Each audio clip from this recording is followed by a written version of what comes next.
This is a tutorial on how to operate the A660 lab air conditioning unit for the Thermodynamics HVAC Fan Flow Lab. In this lab, you'll use the AC unit's voltmeter, thermometers, and refrigerant flow meter to calculate the mass and volumetric airflow rates using the first law of thermodynamics. To set up the HVAC machine, first power it on using this red switch on the side of the user interface. Set the fan speed by turning this red knob on the control panel, and turn on the compressor by turning on the switch labeled compressor. This will turn on the entire air conditioning unit. In this lab, fan speed is measured with voltage. Check the voltage by toggling the silver switch next to the red fan speed dial and underneath the voltmeter.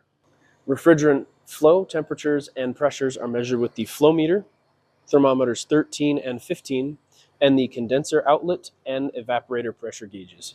Air temperature is measured using thermometers 3 and 5. Record flow, temperature, and pressure values in your lab instructions. Now you're ready to complete the calculations for the mass and volumetric airflow rates.